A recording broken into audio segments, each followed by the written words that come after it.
नमस्कार, मी वैशाली सागर फडतरे. तुम्ही प्रत्येकजण मला कमेंटमध्ये विचारत असता की आता सध्या शूट कुठलं चालू आहे. तर शूट आत्ता सध्या देवमाणूसचं आहे.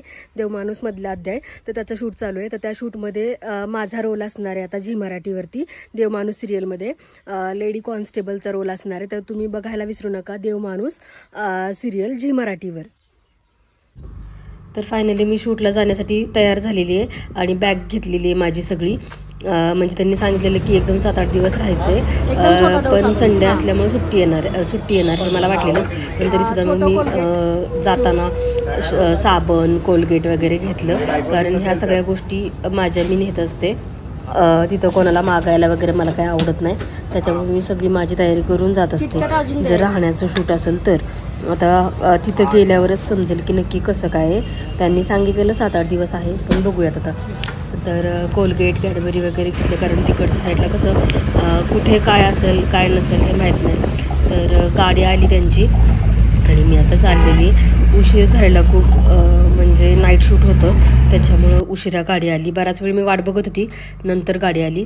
सेटवर पोचले. हा सेटचा जो मागचा एरिया आहे तर तो आहे, म्हणजे ते जिथं त्या माधुरीला पुरलेलं गाई वगैरे दाखवली, तर हा वाड्याचा मागचा एरिया आहे. पहिल्यांदा गणपती बाप्पाचं दर्शन घेतलं.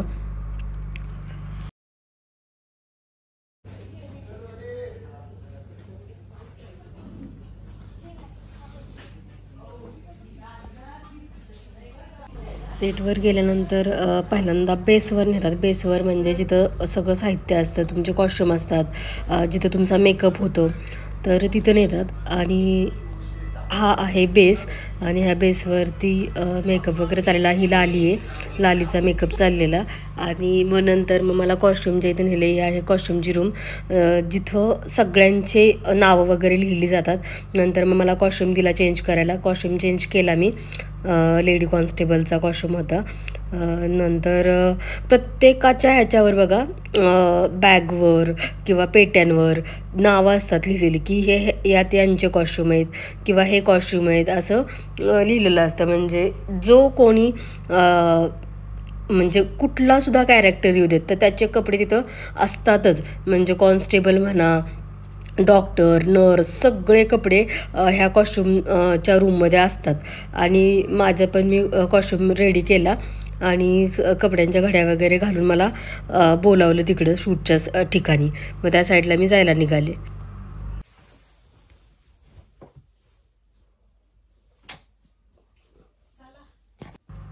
तर कॉस्ट्युम रेडी झालेला आहे माझा. आता हेअर करायचे, तर हेअर करण्यासाठी मॅडम आलेल्या. त्या बोलल्या की बसा आता चेअरवर, हेअर करते मी. खूप छान त्यांनी आंबाडा वगैरे घातला. आमच्या गप्पा वगैरे चाललेल्या, कारण प्रोमोच्या शूटलासुद्धा ह्या मॅडम होत्या हेअर करण्यासाठी. त्याच्यामुळं आमच्या गप्पा बऱ्याचशा चालल्या. आणि त्यासुद्धा स्वामी भक्त होत्या.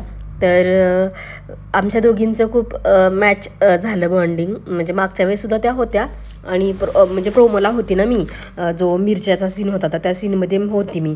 त्याच्यामुळं आमच्या दोघींची ओळख चांगली होती.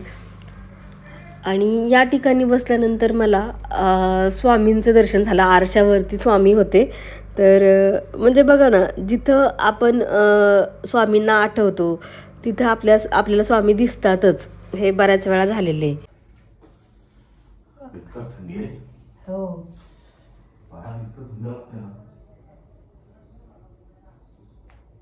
आम्ही अजून आतमध्येच आहे, त्याच्यामुळे आम्हाला नाही जाणवत. नाही लागत आहे, बाहेर गेलं की लागते, इथे नाही लागत आहे.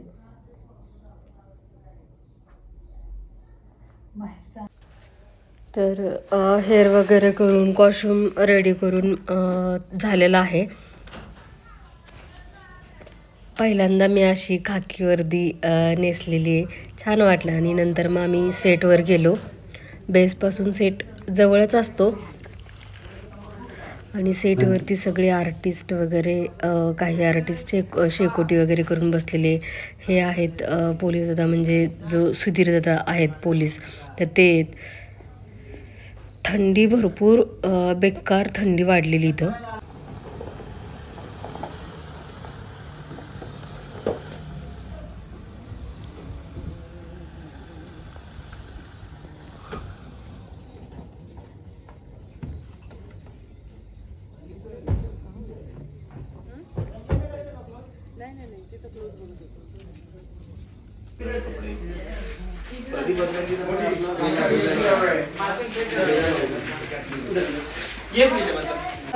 माझ्या पाठीमागे तिथे बसलेले आहेत अण्णा नाईक. अण्णा नाईकांना मी बघून एकदम घाबरलेली.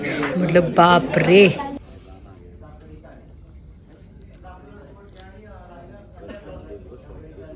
परत बाहेर गेली तर परत अण्णा नाईक दिसले. अण्णा नाईक दिसल्यानंतर माझी एकदम तंतरायचीच. मला ते रात्रीचं खेळ चालेच आठवायचं.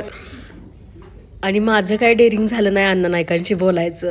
बघू आता नेक्स्ट ज्यावेळेस शूट असेल तर त्यावेळेस नक्की बोलेन मी त्यांच्याशी. फोटो वगैरे पण काढेन. ह्यावेळेस खूप गडबड झालेली त्याच्यामुळे फोटो वगैरे काय काढले नाहीत. नाईट शूट होतं त्याच्यामुळे बघा ना वाडा कसा दिसतोय. आणि ही लाली बसलेली इथं.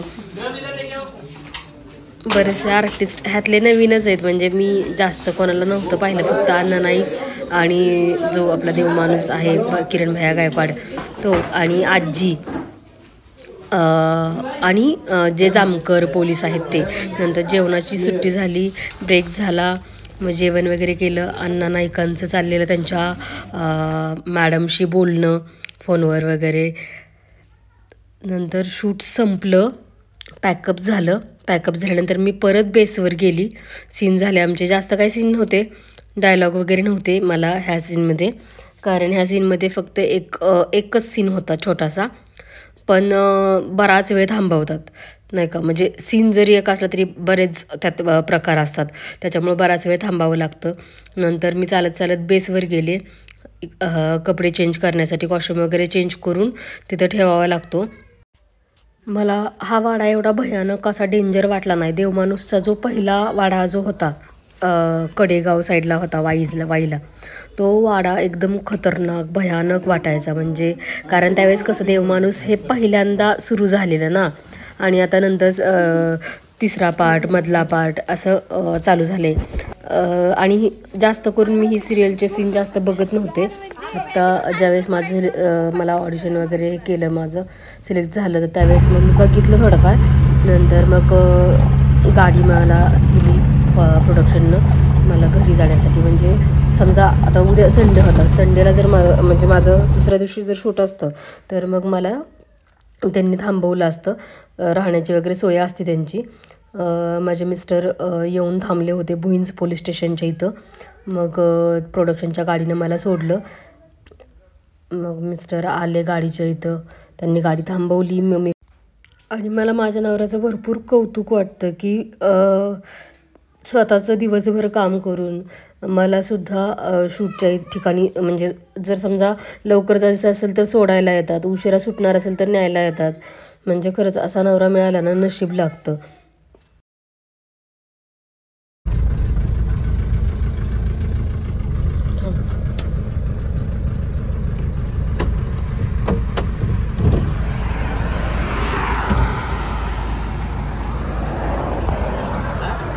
अगं बाई काय बाई रॉकीला पण आणलंय. रॉकी तू पण आला मला भेटायला. अयो परस पडली. ए काय भेटलं का ते फोन केलं नव्हे त्याला माग टावा. मी जा रॉकी माग जा. मला बसायचं तिथं. माग जा.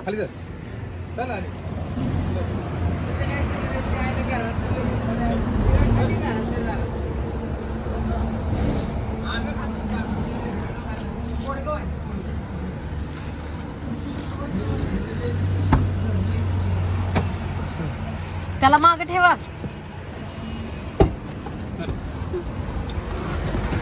बसलं लगेच बसलं. तिकडं माग बस. सर माग रॉकी. अगं बाई थांबा 2 मिनिटं मला पर्स पडली माझी.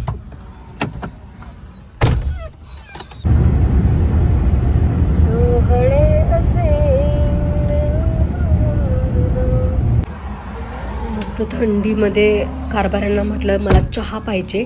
आणि आम्ही दरवेळेस इथे चहा घेतो. कुठलं सुद्धा शूट असू देत आम्ही या साईडला आलो की चहा घेतो. हे चहा आणायला गेले. मस्त गरम वाफाळलेला चहा घेतला. खरं तर थकवा जाणवत होता कारण मी बराच वेळ थांबलेली वाट बघत.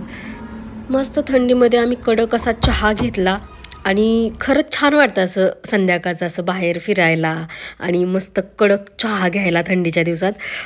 चहा झाल्यानंतर आम्ही घरी गेलो, घरी पोहोचलो. हा व्हिडिओ आवडला असेल तर लाईक करा आणि पुढचे भाग बघण्यासाठी सबस्क्राईब करा.